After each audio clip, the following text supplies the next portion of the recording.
guys, welcome back to my channel. So today's video is going to be part 1 of me painting this spread in my sketchbook.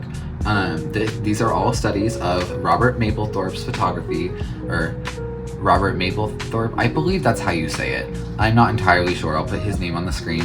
But Robert Mapplethorpe was a photographer in the 80s, I believe. Ooh, I should really know that, but I don't. But he was very controversial in his time, and he still can be, but his work primarily consisted of erotic photos of the queer community that he was involved in. He took a lot of photos of the gay leather community. He took a lot of photos of specifically gay black men in business wear. He took a lot of photos of bodybuilding lesbians, just a bunch of stuff that, on top of the queerness, was also like societally controversial at the time.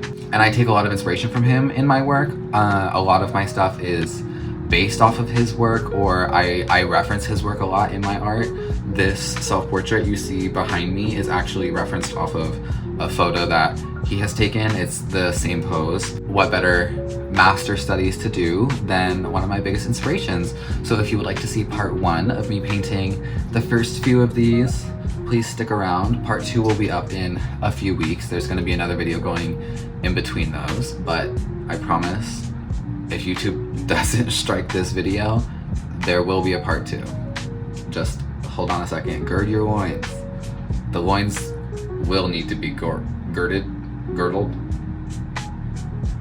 Don't get horny, okay? A lot of naked people in this.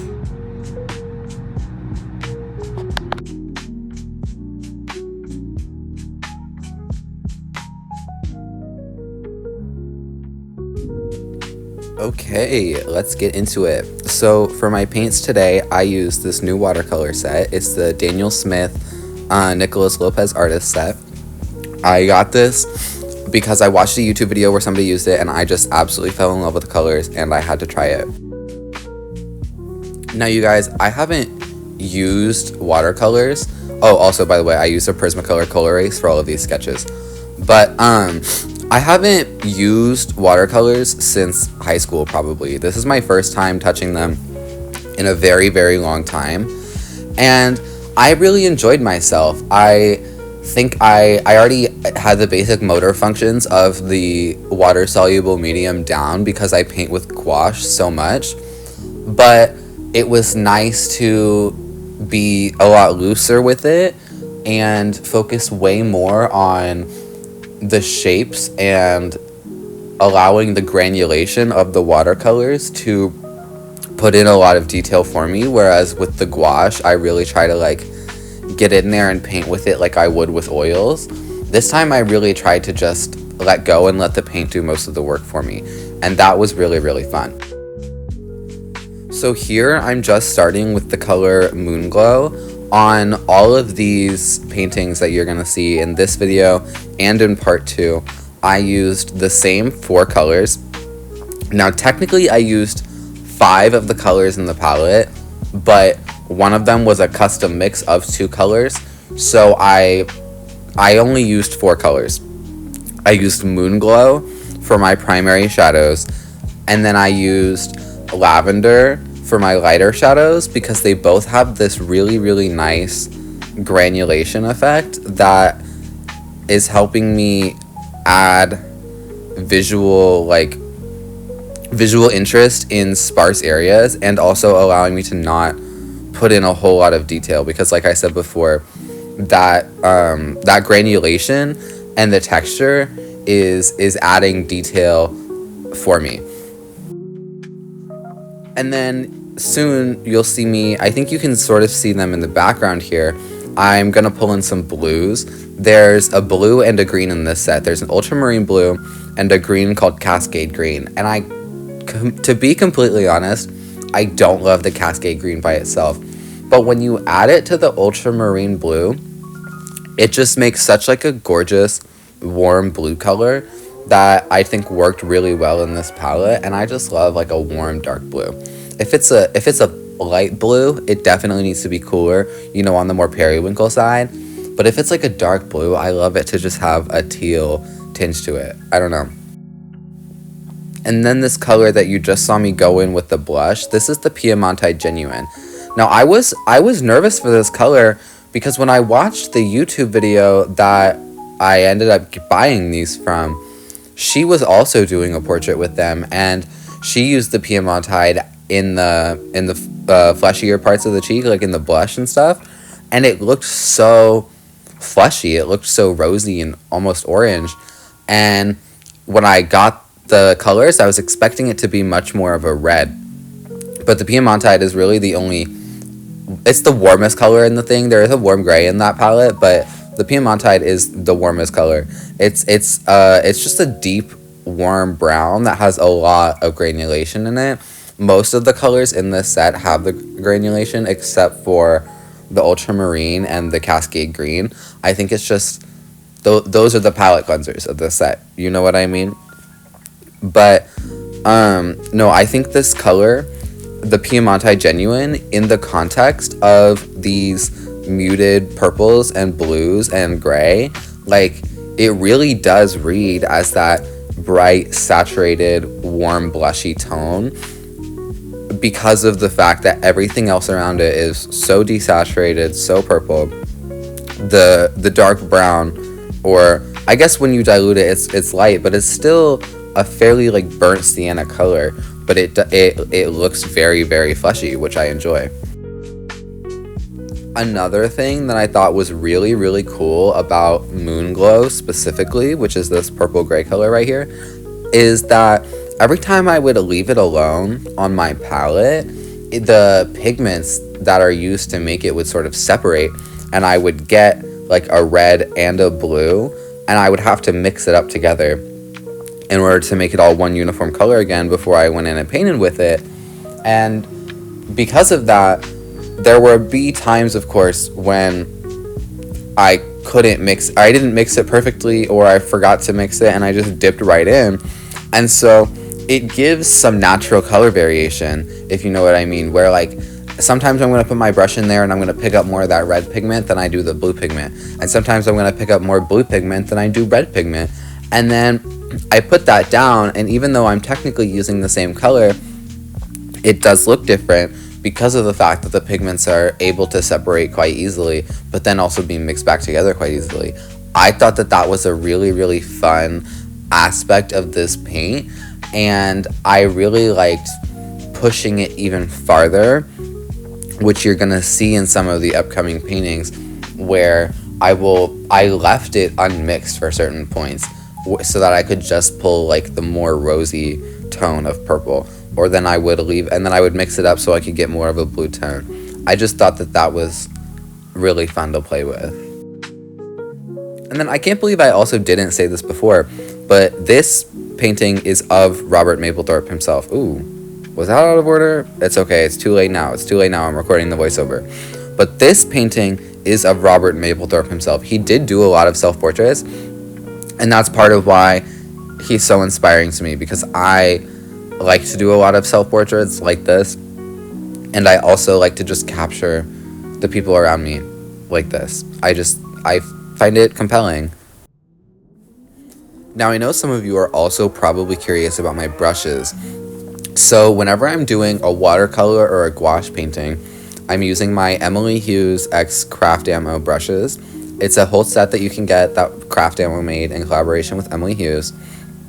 I'm honestly not sure if they're still available or not, but I really like them. I think that the combination of flat brushes and these pointy brushes for detail is nice, and they're really fun to use, and they hold up well.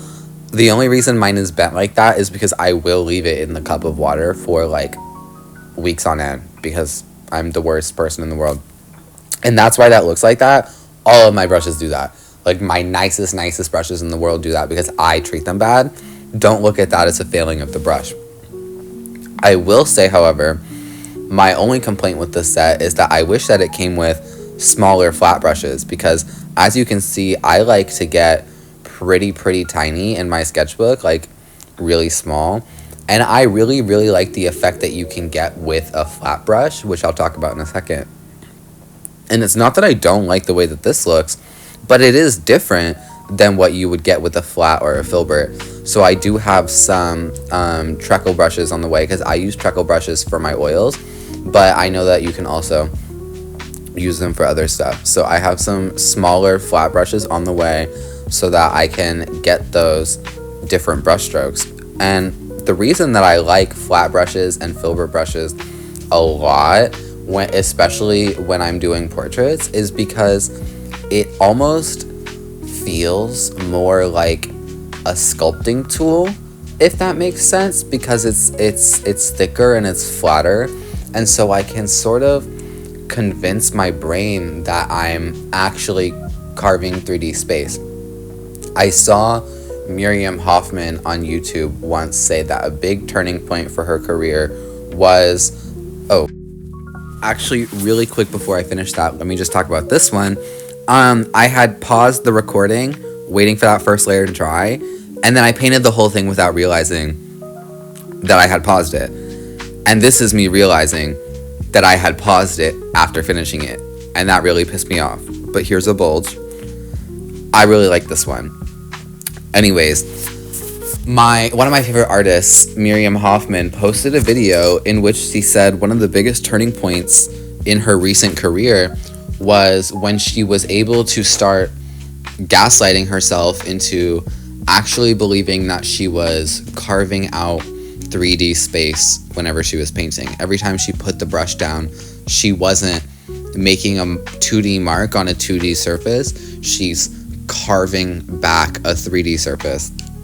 And I don't know if this is this way for everybody because of the fact that I'm on the spectrum, but I'm on the spectrum, and so I'm not very easily able to imagine things in a way that they are not, if that makes sense. Like, I have to create all of my reference photos for things that aren't real on Photoshop, or or pose them myself, because I'm not good at just seeing something that is not. And so whenever I heard that, I was like, that sounds really smart. I see what you mean. I see where you're going, but I can't make my brain take that leap. But when I started using the square brushes and the filbert brushes, I sort of started to understand what she was talking about, because I was able to wield it almost like those loop tools that you would with clay, and think of it as like a tool that is physically carving out space. And that is really helpful for me. So if that's something that you guys are struggling with, I would recommend maybe change your brush, maybe change the way you hold it, or the way that you're applying the paint to the canvas, and see if the actual motor function of painting can be used to your advantage to make you feel like you are achieving that 3D space that doesn't actually exist, but allows you to get a more 3D feel. I will say I also struggled quite a bit with the background on this one, because it's supposed to be just like a black photo studio background. Everybody knows what that looks like, just pitch black background. And I just threw in this blue here, which is the ultramarine blue and cascade green mixture. I just threw this in because I was trying to give some color variation, and because both of these other ones have the blue mixture in them. But I think because of the fact that it leans more towards yellow than the purple does, and it's also on the side of the light source, it feels like that is the light source. And that's not supposed to be what it is. It's supposed to be like a pitch black background. And so I did notice that early on. And in part 2, there's another one that has a black studio background, and I only put the blue in the figures. I didn't use it in the background at all, because I learned from my mistake. I realized, hey, that kind of looks like the light source. Let me not do that again if I want the background to actually look pitch black. Usually, I also really enjoy doing stuff across the centerfold, but this one, the face was a little difficult, to be honest, and I think it's just because it's so early in the sketchbook. You can see that right on this right-hand side page, it's still curving over. It's still curving over the what's it called? The cover of the book. And so it was a little bit difficult for me to get a good angle on her face, especially for filming, because some of it is quite literally turned away from the camera due to that curve in the paper. So you're gonna see me at some points like trying to fix that bend in it and like physically holding it down, but it doesn't last for long. But I will show you guys like what she looks like without like the paper being bent. Don't worry. This was also the first female figure I've honestly done in a while. Or actually, let me take that back. This is the first cis female figure I've done in a while. And I think that I was struggling with it, to be completely honest with you. But the next one that I do turns out really, really good. That's going to be in part 2. But I think that this was good practice because the next one turned out good. But I did enjoy it. I liked it a lot, and I liked the idea that I was painting lesbians and like other members of the queer community. Something that I noticed when I was going through my other sketchbook a couple weeks ago for that sketchbook tour that I posted was that unfortunately there wasn't a lot of diversity in the people that I drew. And I think that the reason for that is because I tend to gravitate towards people that drawing people that I relate to and that I feel like represent me. And so, you know, I at one point was a gay man and I am now a trans woman. And so that's sort of what I gravitate towards. But there are so many other types of people out there that not only should be represented and deserve to be represented, but are just as underrepresented as trans women and also need that space. And why the fuck would I not do that if I can? I'm doing it for myself. I should also do it for others. And also, it's fun. It's just fun to step out of the box and do other stuff, which is not something I ever thought I would say. But I've just been having a really good time lately doing different things. I don't know. Maybe I'm growing as a person. Maybe I'm growing as an artist. But this is just really enjoyable for me to do different things. I usually am the type of person where I just like to draw the same thing over and over and over again. I watch the same shows over and over. Oh yes, here's a real angle of the way her face looks. See how she looks so much better whenever I push that down like that? Anyways, I watch the same shows over and over again. I watch the same movies over and over again. I love doing things the same. But I have to admit, when it comes to art, sometimes it's fun to switch it up. I'm having a really good time recently. Speaking of good time, though, let me tell you a not so fun story. You guys, last night, I was up so late editing. I'm so bad at procrastinating, you guys. For this week, I set aside the day before yesterday and yesterday as my editing days, okay? And I was like, these are the days I'm gonna edit, and then it's gonna go up on Friday. And then I had a tattoo appointment in the morning the day before yesterday, and then I came home and I was like, oh, I'm tired and I have a headache and I don't want to do it. And so I didn't touch my iPad until fucking 10:30. I ended up staying up until like 3 working that night, and I barely made a dent in this footage because there was so much of it. That's why there's part 1 and 2. And then yesterday was one of my friend's birthdays, so me and a bunch of my friends, we went to Six Flags and then we had dinner afterwards. And then I had to come home and I was editing until 3 in the morning again. But the only reason I stopped was because, you guys, I already recorded this entire voiceover and it was actually so good. No cuts, no edits. I just yapped for 30 minutes without saying or like, and it was amazing. And then my iPad died before I saved it, and I lost everything. And I genuinely, like, in that moment, had to just turn off my iPad, take a shower, and go to bed because I just could not do it anymore. I was so beyond pissed off. Like, my boyfriend was literally waking up to open at his job when I was going to bed. And now I'm awake at 8:30 in the morning filming this new voiceover so that I can get the video up by noon, and also because I have a nail appointment out of 11. And since so many of you actually comment on my nails and tell me how much you like them in my sketchbook tour, I will be telling you what I'm getting. So this set was, it rains a lot where I live in this sort of time of the year. So I got this set. I asked her to do like the storm clouds with the sun peeking through, but if you made it cunty and abstract. So that's what this current set is. The next set, I sent her an inspiration photo, but basically the vibes are like if 2016 was like cunty and abstract, or sorry, 2016 Galaxy. If 2016 Galaxy was like cunty and abstract. So, you know, sort of the same vibe as this, just like the marbling, the cat eye polish, the chrome, but with space, like muted space colors. So I'm excited. I think it's going to be pretty. I really love a celestial, starry vibe. So I'm excited. And I think you guys are going to like it. My nail girl kills it every time. But for right now, I'm going to gatekeep her because my audience is not big enough for it to make a difference to her, whether or not I shout her out. So for right now, Kayla, I'm sorry.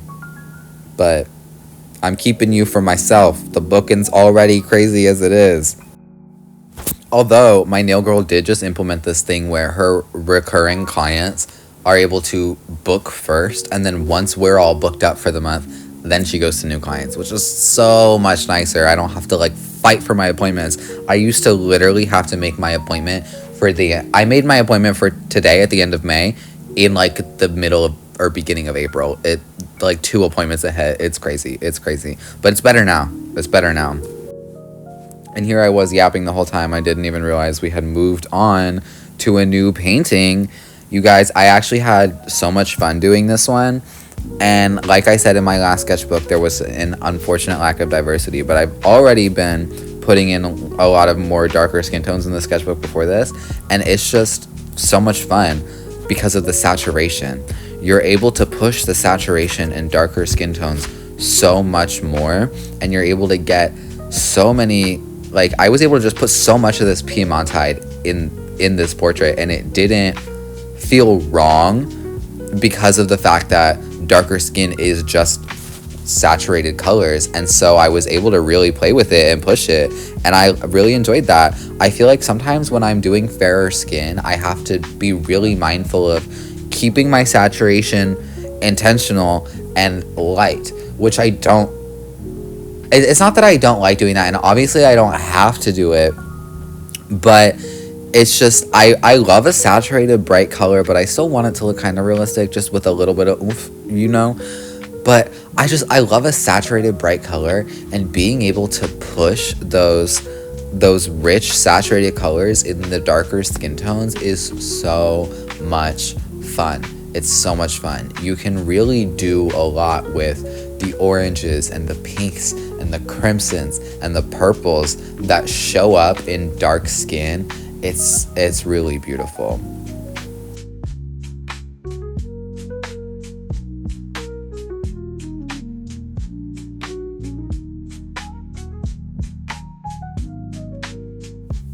Another thing that I noticed about this paper that I actually really enjoyed was that it didn't pill on me. I was kind of shocked by the quality. I don't know if you guys saw my last video, you would have seen that I kind of decided that I didn't like this Talons paper because of the fact that in that video, I felt like the tooth would just crush under my pencil with no real pressure. And then it would start picking up the color pencil in weird chunks, you know, the way it does when you crush the tooth. And I just really didn't like that. I felt like that was bad quality to me for the tooth to just crush that easily. But when I got in this bitch with my watercolors and I started piling on that water and just scrubbing away, because me and Scumbling, we're best fucking friends. Oh, it didn't pill. And that made me so happy. I was able to just get up in here and scumble my little heart away, and nothing happened. When I worked in my Moleskine book, if I scumbled with too much water, it was chewing up the paper like nobody's business. But this didn't happen. I was able to do it as much as I wanted with as much water as I wanted. Now, maybe I didn't push the limits far enough, and maybe there is a limit.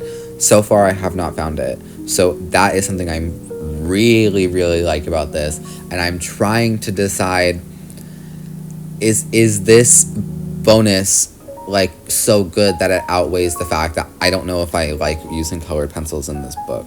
You know what I mean? I also really, really wish that I was able to show you guys my uncensored work on here.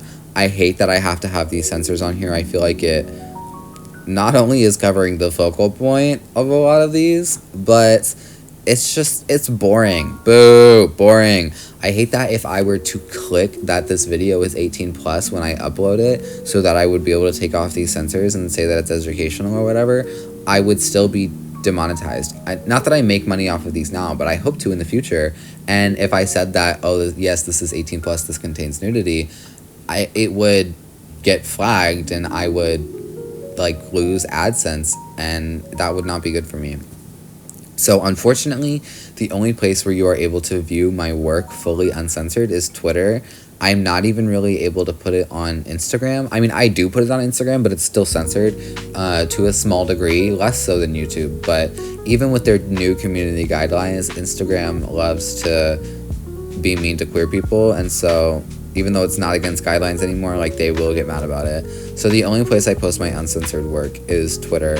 So definitely, please, please, please go check me out on Twitter. Please go follow me on Twitter if you are interested in seeing my work without the censors.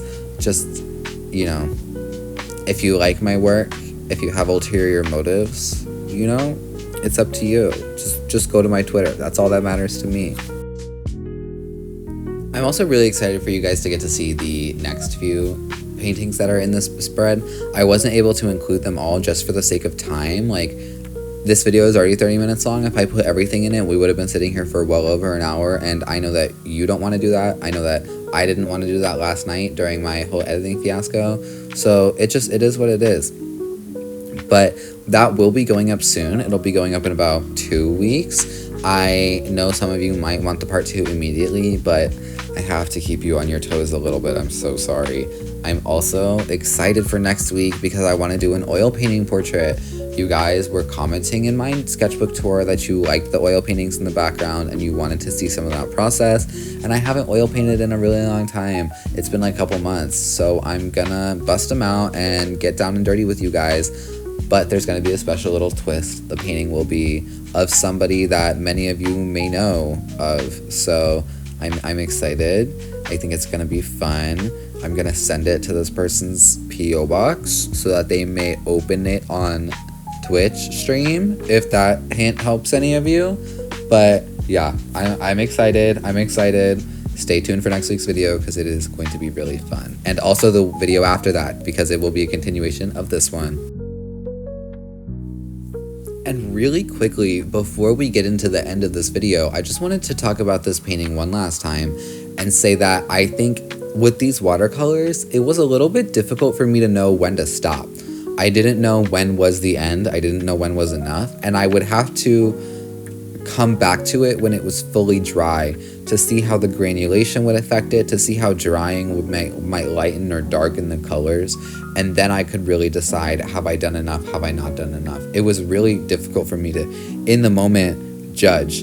And I think that I maybe pushed the Starhead girl a little too far, but these other ones on this page, I think they ended up turning out really nice, and I'm really proud of them.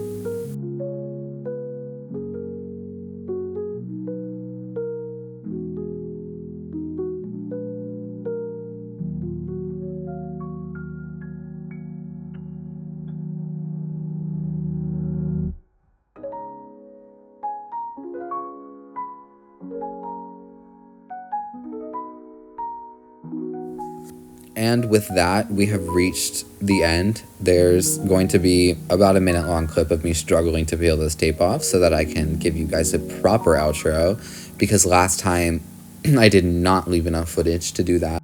But I hope you are enjoying this peel porn as I tell you to follow me on other social medias. All of my handles are Punk Elf, same as my YouTube, PVNK3LF. Again, if you want to see my uncensored work, that is going to be on Twitter.